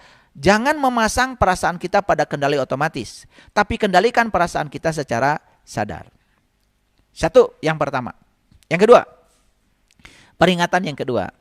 Jangan terjebak pada siklus perasaan yang diakibatkan oleh perasaan kita sendiri secara otomatis. Nah, terjebak pada siklus perasaan berarti kita membiarkan perasaan kita pada kendali otomatis. Nah, bagus kalau perasaannya positif. Nggak apa-apa, kendali otomatisnya bisa berjalan. Perasaan positif, lalu apa? Menghasilkan hal yang positif. Hal yang positif menarik lagi, menimbulkan perasaan yang positif. Perasaan positif menimbulkan yang positif lebih banyak lagi. Nah, kalau ada di siklus positif, ya nggak apa-apa sih. Biarkan aja itu otomatis. Tetapi ya, kendali otomatis perasaan ini sangat berbahaya ketika berada dalam perasaan yang negatif. Ya. Nah, jadi banyak manusia yang hidupnya terus berputar-putar dalam lingkaran tanpa tujuan. Nah, kapan kita berputar-putar dalam lingkaran tanpa tujuan? Ketika kita membiarkan perasaan berada pada kendali otomatis. Nah, ini kenapa saya tidak berikan sekaligus ilmunya pelan-pelan para sahabat? Karena apa? Hari ini saya bicara ini, praktekkan dulu. Bahkan ada yang bilang sama saya, katanya terlalu cepat kalau saya memberikan ini seminggu sekali. Ya nggak apa-apa ya, saya berikan setiap seminggu sekali, tetapi latihannya terus-menerus ya. Jadi jika perlu ulang-ulang ya. Jadi hidup menakjubkan bagian 1, bagian 2, bagian 3, ulang-ulang ya. Kita udah masuk ini bagian yang keempat. Oleh karena itu saya sangat senang sekali kalau para sahabat semua mempraktekkan ini. Dan para sahabat akan mengalami kehidupan yang spektakuler. Hidup ini benar-benar menakjubkan kalau kita tahu rahasianya. Ya, gitu. Makanya miskin berasal dari perasaan miskin. Kemiskinan berasal dari perasaan miskin. Begitu kita tidak pernah melayakkan diri kita, maka kita akan selamanya di situ. Contoh sederhana lah. Saya iseng-iseng mewawancarai orang yang kerja di tempat saya. Ada yang kerjanya tukang tembok. Saya tanya, sejak kapan kamu jadi tukang tembok? Ya sejak muda. Sekarang umurnya sudah 56 tahun masih juga tukang tembok. Terus saya tanya, ya, apa kamu tidak mau misalkan jadi mandor? Apa kamu tidak mau misalnya jadi pemilik rumahnya gitu? Ya. yang membayar tukang tembok. Dia mengatakan apa pada saya? Ya, saya mah cukup segini juga, saya bersyukur. Nah, jadi memang dia hanya melayakkan dirinya jadi tukang tembok, selamanya akan jadi tukang tembok. Kalau dia mau memantaskan diri jadi mandor aja, mungkin sudah naik kelas. Apalagi dia memantaskan diri jadi pemilik rumahnya, mungkin naik kelas. Jadi sebetulnya kemiskinan berasal dari perasaan miskin. Karena dirinya sendiri ya yang menarik itu. Nah, dirinya sendiri yang menarik itu. Like attracts like. Jadi saya lalu menemukan jawaban dari situ. Ya sudah. Ya, ada juga saya mewawancarai orang yang jadi mandor. Ya, gajinya lebih besar sedikit ya dari itu. Tapi dia berbeda cara berpikirnya. Kemudian dia mengatakan, ya saya nggak mau ya terus menerus seperti itu. Ya, capek Pak, karena saya udah tua. Yang saya ingin ya penghasilan saya meningkat seiring dengan proses penuaan saya, karena saya tidak mampu lagi untuk ngangkat-ngangkat yang berat itu. Ternyata begitu perasaan dia diubah, dia juga berubah keadaannya. Makanya saya sering mengatakan ini, kalau saya ngasih kuliah entrepreneur ya di perguruan tinggi, saya sering mengatakan begini. Syarat untuk menjadi orang kaya itu harus malas. Oh, terkejut tuh mahasiswa. Syarat untuk menjadi orang kaya itu harus malas. Dikiranya malas yang saya maksud itu tidak usah melakukan apa-apa kemudian kaya, bukan. Contoh ya, malas lah ya kalau harus ngangkat-ngangkat semen, malas kalau harus pegang cangkul, berarti harus jadi pemiliknya, itu maksud saya. Ya, itu maksud saya. Jadi malas untuk mengerjakan yang keras-keras. Bagaimana caranya? Ya, penghasilannya besar tetapi tidak berada di posisi itu. Ya, bukan berarti menyepelekan posisi yang lain, tidak. Semua orang juga sama pentingnya. Tapi ini dalam rangka mengubah nasib. Makanya saya bilang untuk menjadi orang kaya itu harus malas, ya kan? Coba ya, mohon maaf ya. Orang yang kerja di bangunan itu jam 8 masuk, jam 4 baru selesai. Dan sepanjang waktu dia bekerja terus-menerus. Dan kalau dia bekerja dapat uang, tidak bekerja tidak dapat uang. Tapi pemilik real estate-nya kan jalan-jalan. Pemilik real estate-nya kan terbang kemana piknik gitu. Sementara kan rekening dia nambah terus. Nah, itu maksud saya, karena dia sudah tahu rahasia itu. Ya, untuk menjadi orang kaya itu harus malas. Dibuat apa ya? Jadi orang kaya tapi semua dikerjakan sendiri. Betul nggak? Duitnya banyak. Nembok sendiri, masang bata sendiri, ya ngangkat-ngangkat semen sendiri. Itu kan menyusahkan diri sendiri, ya, gitu. Nah, ini hal-hal dasar yang harus dipahami oleh kita semua. Jadi banyak manusia yang hidupnya terus berputar-putar dalam lingkaran tanpa tujuan. Nah, kenapa? Karena dia itu tidak tahu, tidak mempelajari. Makanya betul ya Nabi Muhammad mengatakan tafakur sejenak itu jauh lebih mulia daripada sholat sepanjang malam. Karena apa? Kalau sholat pun kita tidak mengerti tujuannya, tidak tahu rasanya, tidak tahu ya cara melakukannya dengan baik. Jadi sholat itu kemudian tidak menjadi instrumen yang bisa mencegah seseorang dari perbuatan keji dan munkar. Jadi banyak juga kita melihat contoh ya, sudah melakukan itu ya, tetapi dia juga tidak bisa ya mencegah dirinya dari perbuatan-perbuatan yang tidak baik. Itu artinya berputar-putar tanpa tujuan. Nah, yang paling berbahaya itu adalah berputar-putar tanpa tujuan. Dan orang yang berputar-putar tanpa tujuan, bahayanya dia merasa seakan-akan dia sudah pergi jauh. Padahal nggak kemana-mana. Itu yang paling berbahaya ya. Sehingga akan terjebak menjadi orang yang tidak tahu, tetapi dia tidak tahu bahwa dia tidak tahu. Puncaknya menjadi orang yang sok tahu. Diberitahu tidak mau tahu. Kalau ngomong seperti yang paling tahu. Padahal dia tidak tahu. Cuma dia tidak tahu bahwa dia tidak tahu. Nah, itulah ya, terjebak dalam lingkaran tanpa tujuan. Itu yang dimaksud. Ya, termasuk dalam segala hal. Jadi hidup sudah lama tetapi tidak mempelajari cara hidup. Makanya kita harus mempelajari yang namanya literasi kehidupan. Jadi literasi itu kita belajar cara hidup, ya. Karena banyak orang yang hidup menyerahkan pada keadaan. Ya, sebagaimana orang hidup gitu. Ya, orang hidupnya begitu, yang ngikutin aja gitu. Nah, kita kebanyakan terus-menerus mencontoh orang lain. Yang paling berbahaya kan ketika kita dicontoh kehidupan kita oleh anak kita. Karena apa? Anak itu mungkin sering gagal mendengarkan kata-kata orang tua. Tapi anak tidak pernah gagal mencontoh orang tua.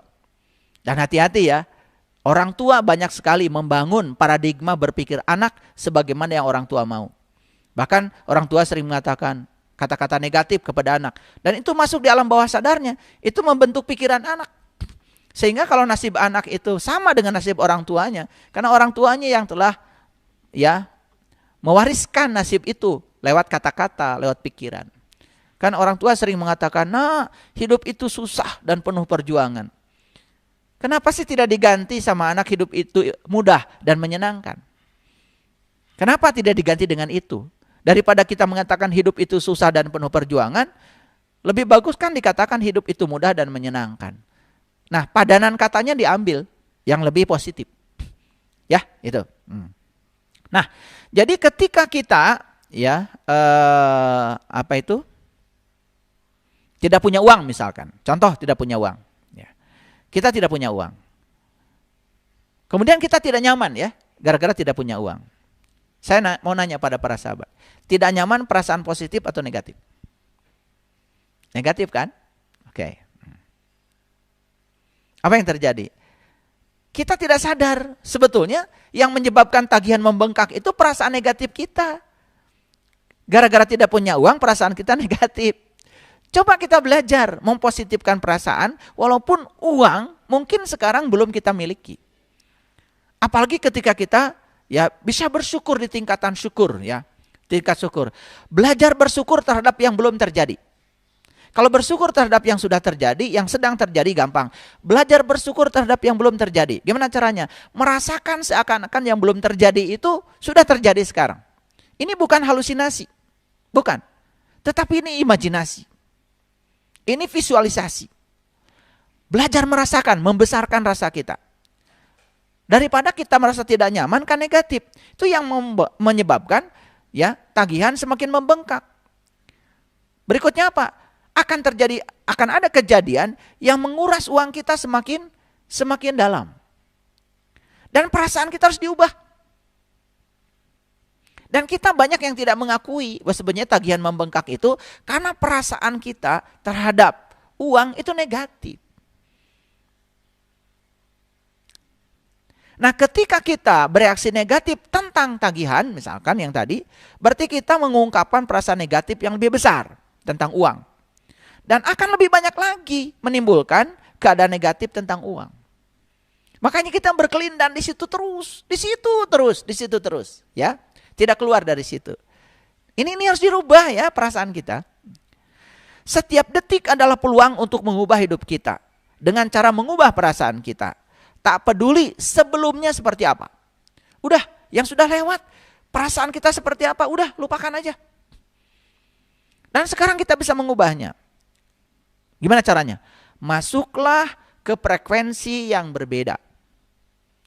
Maka hukum tarik-menarik akan merespon kita di frekuensi yang berbeda. Ya? Oke. Kita selama ini diajarkan untuk menyesali kesalahan. Saya mau menyitir satu perkataan dari Neville Goddard. Neville Goddard ini adalah seorang pemikir, ya. Seorang filosof, ya. Nah, saya akan bacakan yang aslinya dari Neville Goddard. Beliau mengatakan begini. Jangan membuang waktu sedetik pun dalam penyesalan. Karena menyesali kekeliruan di masa lalu sama saja dengan menularkan kembali kesalahan itu pada diri sendiri. Jadi menyesali kekeliruan di masa lalu sama dengan menularkan kembali kesalahan itu pada diri sendiri. Ini Neville Goddard, seorang pemikir. Nah, sementara kita akan diajarkan untuk selalu menyesali kekeliruan kita. Nah, ketika kita menyesali kekeliruan kita, berarti kita terus-menerus berada di frekuensi yang negatif. Apa yang terjadi? Kita sedang menularkan kembali kesalahan masa lalu itu ke dalam diri kita sendiri. Jadi kita sebetulnya sedang mengundang kembali kesalahan masa lalu itu untuk terjadi dalam kehidupan kita. Oleh karena itu, ya orang-orang neuroscience mengatakan, rasa bersalah itu ternyata negatif. Oleh karena itu, kita harus mengakui bahwa kita telah melakukan kesalahan, tapi jangan sampai kita tinggal di rasa bersalah itu secara terus-menerus. Karena kita akan menarik kesalahan-kesalahan yang sama. Karena kita, karena di sini akan berlaku hukum tarik-menarik. Jadi daripada begitu, sudah rubah diri kita ke frekuensi perasaan yang positif. Sudah, itu sudah masa lalu. Kita sudah menerima akibat dari kekeliruan yang kita lakukan. Kita sudah menerima akibatnya, kita sudah merasakan akibatnya. Sudah, stop, ya. Itu sudah masa lalu. Jadi kita ubah perasaan kita lebih positif saat ini, supaya ke depan kita akan mendapatkan keadaan yang lebih positif. Ya. Nah, bagaimana dengan orang-orang yang suka membuat dalih? Ini dalih ya. Ini sumir sekali, karena banyak sekali orang yang suka membuat dalih. Dalih untuk tidak melakukan hal positif. Jadi seakan-akan banyak orang yang sering ingin dibenarkan ketika dia misalnya melakukan perlawanan terhadap kejahatan. Kalau saya itu sebetulnya membela diri gitu ya. Karena dia melakukan kejahatan, ya saya juga akhirnya melakukan kejahatan yang sama. Nah, ini namanya berdalih. Nah, tidak boleh berdalih ya. Tidak ada dalih dalam kekuatan cinta. Tidak boleh ada dalih dalam berlakunya hukum tarik-menarik. Baik ya. Sederhananya begini. Kebanyakan manusia memberikan cinta dan menghentikannya. Lalu memberikan cinta lagi dan menghentikannya. Memberikan cinta lagi lalu menghentikannya. Itu terus-menerus. Sehingga ya memberikan cintanya itu tidak kontinu. Ya, contoh sederhana lah, ya. Contoh sederhana. Pernah enggak para sahabat lagi tertawa-tawa gitu? Tertawa-tawa berarti sedang memberikan perasaan positif. Berarti sedang memberikan cinta pada semesta. Nah, tiba-tiba ada WA. WA-nya apa? WA itu ada tagihan yang datang. Nah, saat kita datang tagihan, perasaan positif yang sedang diungkapkan itu berhenti gak? Kalau kita mengungkapkan perasaan negatif terhadap tagihan, berarti kita stop memberikan cinta. Selanjutnya kita menghentikannya. Saat kita menghentikannya, berarti kita sedang menghentikan perasaan positif. Apa yang terjadi? Nah, itu kita akan terhenti. Nah, itu yang menyebabkan banyak sekali orang yang sepertinya sudah mengungkapkan cinta, tapi dia menghentikannya. Mengungkapkan cinta, menghentikannya lagi. Nah, kemudian mencari dalih. Dalihnya apa? Dalihnya seakan-akan dia boleh mengungkapkan perasaan negatif itu karena ada tadi tagihan itu. Padahal sebetulnya kalau dia mengungkap perasaan positif, kan dia sedang positif. Tadi sedang tertawa, sedang bernyanyi, ya kan? Nah, kemudian saat tagihan datang, ungkapkan juga perasaan positif. Seperti contoh yang saya tadi. Kan dia tidak mengubah perasaannya. Nah, sehingga perasaan positif tidak terhenti. Nah, jadi kita bisa memilih kekuatan cinta atau kekuatan positif dan menuai kekuatan cinta itu, atau kita bisa menghentikannya. Nah, ketika kita menghentikan itu, ya sudah. Yang akan kita tarik adalah hal yang negatif karena kita memilihnya. Jadi, kita tidak dapat menuai kekuatan cinta dengan berdalih tentang mengapa kita tidak memberikan cinta. Jadi berdalih dan melakukan pembenaran mengapa kita tidak memberikan cinta hanya akan menambah hal negatif dalam kehidupan kita. Contoh, kita berdalih ya. Berdalih seperti ini, ya. Ada orang memarahi kita. Bagaimana saya bisa mengungkapkan perasaan positif pada orang yang marah? Betul nggak? Lalu kita berdalih. Ya saya marah juga karena kesel. Dia kan mau marah sama saya. Nah, orang marah itu negatif. Kemudian kita mengungkapkan perasaan negatif dengan cara berdalih. Dan kita mengatakan seakan-akan boleh mengungkapkan perasaan negatif. Sebetulnya dalih itu sedang menguatkan perasaan negatif. Ya, sering nggak begitu kira-kira? Wah, kayaknya sering sekali ya kita melakukan itu. Dan kita berdalih seakan-akan kita sah untuk mengungkapkan perasaan negatif kita dengan cara tidak memberikan cinta. Jadi berdalih dan melakukan pembenaran mengapa kita tidak memberikan cinta hanya akan menambah hal negatif dalam hidup kita. Ya. Coba para sahabat, ada enggak yang terus-menerus memendam marah? Ketika kita terus memendam amarah, sama seperti menggenggam bara panas untuk dilontarkan kepada seseorang, maka kita yang akan terbakar. Jadi ini perumpamaannya ya, perumpamaannya. Baik ya. Ada enggak di antara kita yang sekarang masih memendam amarah? Kenapa? Terlalu sakit orang itu menyakiti kita. Lalu kita mencari pembenaran seakan-akan memendam amarah kepada orang itu ya dianggap benar oleh kita. Kita menciptakan dalih. Nah, ketika kita menciptakan dalih, mencari pembenaran, untuk apa? Saya boleh saja memendam amarah kepada dia karena dia terlalu menyakitkan saya. Apalagi dia menyakitkan saya sudah berulang-ulang kali, misalnya. Hati-hati itu. Kalau kasus ini terjadi persis seperti kita sedang memegang bara. Coba perhatikan saya. Kalau kita memegang bara untuk dilemparkan pada orang lain, siapa yang terbakar lebih dulu? Bukankah tangan kita? Jadi kalau kita memendam bara untuk dilemparkan pada orang lain, yang pertama akan terbakar adalah tangan kita. Jadi kalau orang-orang yang mencari dalih untuk tidak melakukan cinta atau tidak memberikan kekuatan positif pada orang lain dengan cara mencari pembenaran bahwa dirinya itu dibenarkan oleh dirinya, itu dia sedang menambah kekuatan negatif. Sambil contoh misalkan, banyak kasus ya, saya banyak sekali mendapati yang konsultasi secara pribadi dengan saya, baik online maupun offline, ya. Ya, ada yang sejam, ada yang 2 jam, ya. Tergantung ya, mereka mengambil kelasnya seperti apa. Nah, mereka itu kemudian banyak sekali ya melakukan pembenaran pada dirinya dengan berdalih. Jadi seakan-akan dia memendam amarah kepada orang lain yang pernah menyakitinya itu dibenarkan. Padahal sesungguhnya dia sedang menambah lagi hal negatif ke dalam dirinya. Itu persis seperti orang yang memegang bara. Dia bara itu dipegang, mau dilemparkan pada orang lain, padahal saat dipegang, bara itu sudah membakar dirinya sendiri. Saya sering membuat ilustrasi seperti ini. Kalau ada orang yang melemparkan obor kepada kita, obor ada minyaknya dalamnya, melemparkan obor ke rumah kita. Coba saya mau nanya, kita akan kejar orang itu atau kita memadamkan api yang dilemparkan? Kalau orang yang waras pasti akan memadamkan api. Orang yang gak waras pasti akan mengejar orang itu. Pada saat orang itu dikejar, kan perlu waktu. Begitu pulang rumahnya udah terbakar. Itu kebodohan. Jadi terserah ya. Kalau saya memilih, kalau ada orang melemparkan obor ke rumah saya, ya saya akan padamkan aja obornya. Terus perlu dikejar? Nggak perlu.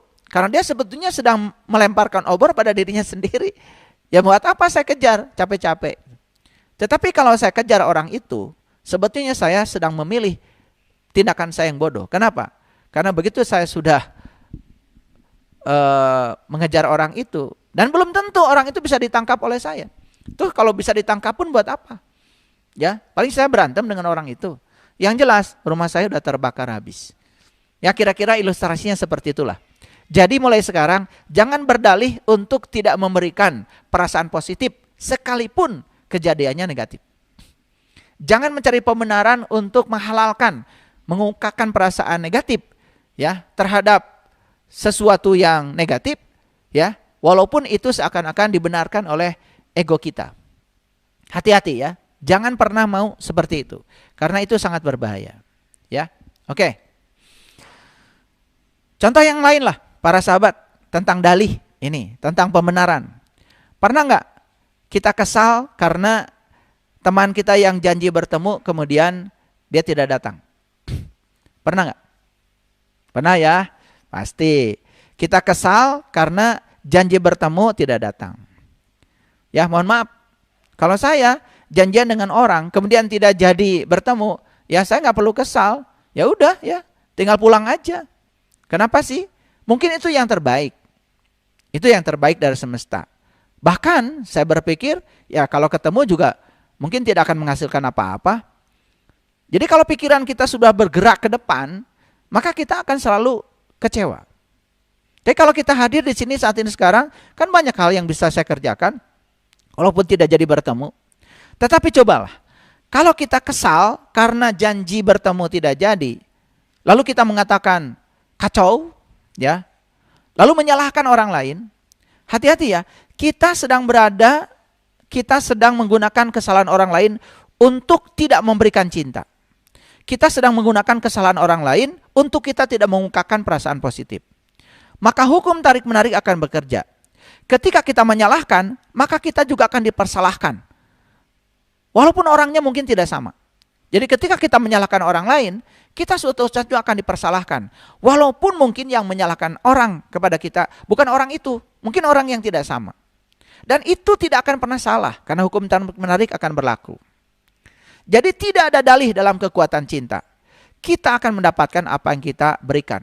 Titik, sampai di situ. Jadi kita tidak boleh mencari dalih atau pembenaran untuk tidak mengungkapkan perasaan positif, sekalipun ya kejadiannya mungkin oleh kita dipandang negatif. Jadi ungkapkan aja perasaan positif, ya. Oh, berarti ini yang terbaik. Berarti hari ini saya tidak boleh ketemu dengan dia. Percayalah bahwa sebetulnya semesta sedang bekerja untuk kita, sedang memberikan hal yang positif.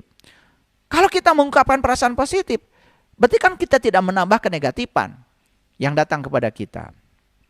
Jadi sekali lagi ya, saya ingin mengingatkan, hati-hati dengan hal yang dianggap remeh-temeh. Misalnya, kita suka menuding ke orang. Kita suka mengkritik orang. Kita suka mencari-cari kesalahan orang. Kita berkeluh kesah. Keluh kesah sederhana aja. Mengeluhkan cuaca misalnya. Mengeluhkan lalu lintas misalnya.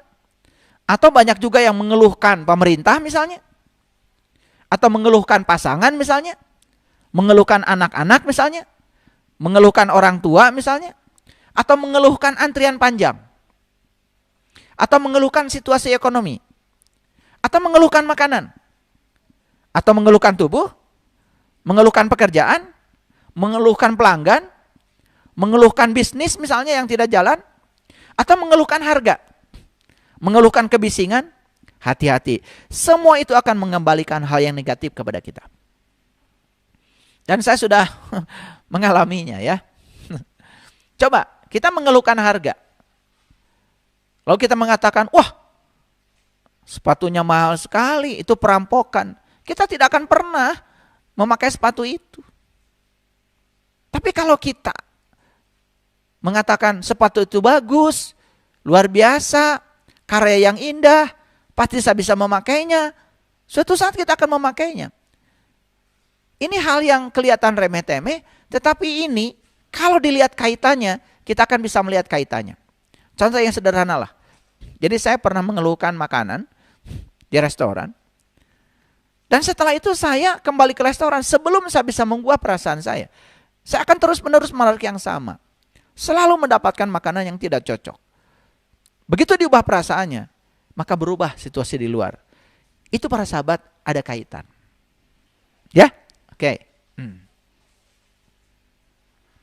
Nah, jadi kata-kata yang harus disingkirkan dari diri kita apa? Kata-kata kacau. Wah, kacau. Wah, itu mengerikan. Itu menjijikkan. Itu menyebalkan. Ini pilihan kata. Singkirkan ya kata-kata itu. Ganti dengan kata-kata yang memiliki perasaan yang kuat. Misalnya, ya. Apalagi mengatakan kacau, mengerikan, menjijikkan, menyebalkan. Kemudian kata-kata ini diiringi dengan emosi dan perasaan yang kuat. Semua akan kembali kepada kita. Kita akan dapat yang kacau, kita akan dapat yang mengerikan, kita selalu mendapatkan yang menjijikkan, kita selalu mendapatkan yang menyebalkan, dan semua kita sendiri yang mengundang. Yuk sekarang kita ganti dengan kata-kata yang fantastis, menakjubkan, keren, hebat, luar biasa.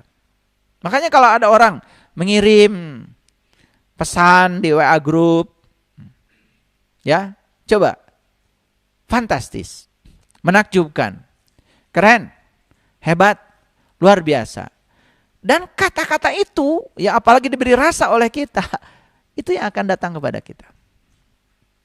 Jadi segala sesuatu yang kita berikan ke kehidupan orang lain, kembali lagi kehidupan kita sendiri. Ya, dalam setiap keadaan, dalam setiap saat, dalam hidup kita, kita akan mendapatkan yang telah kita berikan. Baik mengaitkannya atau tidak. Makanya coba mulai sekarang belajar mengait-ngaitkan ya. Coba, kenapa kejadian begini? Coba Dikait-kaitkan dengan apa? Dengan kejadian sebelumnya. Bagaimana kejadian sebelumnya membangun rasa kita? Rasa yang dibangun oleh kejadian sebelumnya, itu ada kaitannya dengan kejadian berikutnya, para sahabat. Ada kaitannya. Jadi, tidak ada satu hal yang berasal dari luar. Semua berasal dari dalam diri kita sendiri. Semua dari dalam diri kita. Nah, yang terakhir, ya, saya akan memberikan ilmu tentang titik kritis. Jika kita sudah memberikan lebih dari 50% pikiran dan perasaan positif, kita sudah melewati titik kritis. Bagaimana kalau kita misalnya baru memberikan pikiran dan perasaan itu 51% saja? Itu sudah bagus. Timbangan kita sudah condong ke satu arah. Dan kalau timbangan kita sudah condong kepada yang positif, maka mulai akan membangun perasaan positif. Mulai akan menimbulkan hal yang positif. Dan siklus kepositifan akan berlaku di situ. Tepat pada saat kita mencapai 51%. Jadi tugas para sahabat tidak usah 75% perasaan positif. Tidak usah 99%. Tidak usah. Bisa melampaui titik kritis saja 51. Lebih satu dari 50%. Itu sudah condong ke satu sisi. Percaya sama saya. Di situ hukum tarik-menarik mulai berlaku. Dan kita akan memasuki siklus yang positif. Sebaliknya, kalau 51% itu memasuki perasaan yang negatif, 51%, artinya apa? Kita juga akan masuk siklus kenegatifan terus-menerus, ya, yang tidak ada ujungnya. Jadi jika kita sudah mengungkapkan 51% saja pikiran dan perasaan positif, timbangan kehidupan kita sudah berat ke satu sisi. Timbangan kita sudah berat ke satu sisi, maka siklus kehidupan positif kita akan didatangi oleh hal-hal positif, walaupun mungkin kecil dulu, ya. Begitu 51% tercapai, kita akan didatangi mungkin oleh satu hal positif, tapi itu membangun perasaan positif. 2 hal positif, semakin positif lagi. 3 hal positif, semakin positif lagi. Apa yang terjadi? Kita akan sangat heran. Kenapa? Hidup kita dihujani oleh hal-hal yang positif. Ya, para sahabat. Mohon maaf ya. Saya kadang-kadang mau beli baju aja, baru mau beli baju, kadang-kadang gak jadi-jadi. Kenapa? Baru mau beli baju, tiba-tiba ada orang yang ngasih baju yang persis sama yang saya mau. Mau beli sepatu, gak jadi. Kenapa? Diantarkan sepatu ke rumah, gak usah kita pergi ke toko.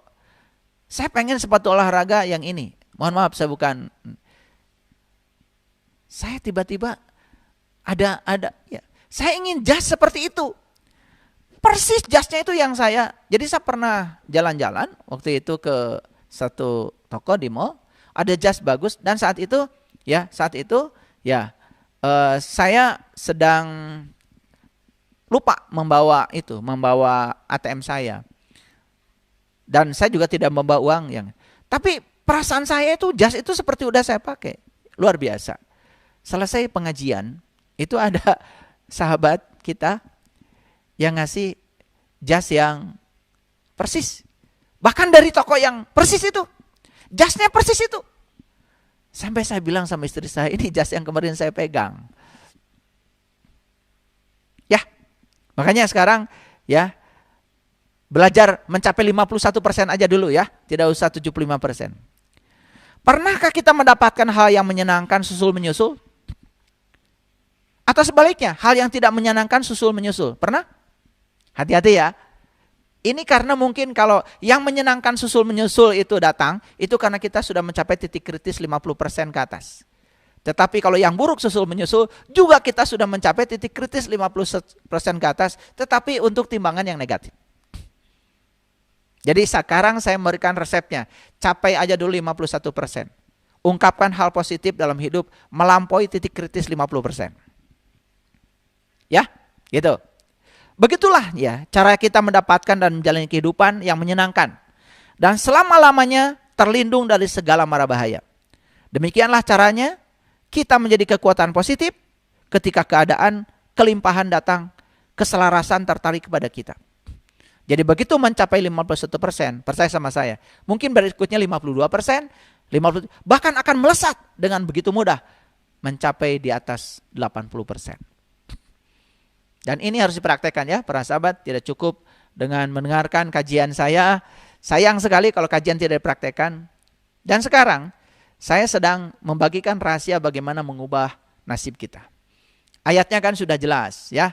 Siapa yang tidak mengubah nasibnya, maka Allah tidak akan mengubah nasib dia. Sudahlah, ayat itu sudah lama kita dengar berulang-ulang. Dan saya juga tidak membahas ayatnya. Tapi yang paling penting sekarang, bagaimana kita mengubah nasib. Yuk, bagaimana cara mengubah nasib? Kenapa Allah mengatakan, aku tidak akan mengubah nasib kamu kalau kamu tidak mengubahnya. Tapi selama ini tidak pernah ada penjelasan. Ngubah nasibnya gimana? Dan sekarang saya kasih tahu rahasianya. Cara mengubah nasib. Jadi bagaimana caranya kita membuat timbangan berat ke satu sisi? Untuk mengubah hidup kita, yang harus kita lakukan sekarang adalah memberikan 51% waktu untuk memberikan cinta lewat pikiran dan perasaan kita. Jadi waktu yang kita punya ini setidak-tidaknya 51% saja. 51% saja dari waktu kita digunakan untuk memberikan cinta lewat pikiran dan perasaan kita. Pikiran dan perasaan yang baik. Para sahabat, percaya sama saya. Kita akan melampaui itu. Kebaikan akan datang kepada kita susul menyusul. Begitu 51% tercapai, maka kita akan mengalami percepatan. Dan perbanyakan berbagai hal yang menyenangkan. Ini percepatan. Jadi susul menyusulnya itu percepatan. Jadi percepatan itu artinya kita akan mengalami perubahan kecepatan, persatuan waktu. Hiduplah pada hari ini, bukan di hari kemarin. Bukan pula di hari esok. Hanya hari ini. Nikmatilah tiap saat yang kita miliki. Jangan pinjamkan saat ini untuk hari esok. Yuk sekarang kita ubah pikiran dan perasaan kita saat ini. Setiap hari adalah kesempatan untuk hidup baru. Karena setiap hari kita berdiri di titik persimpangan hidup. Kita dapat mengubah masa depan kita di hari manapun. Melalui bagaimana kita mengubah perasaan kita. Terima kasih. Assalamualaikum warahmatullahi wabarakatuh.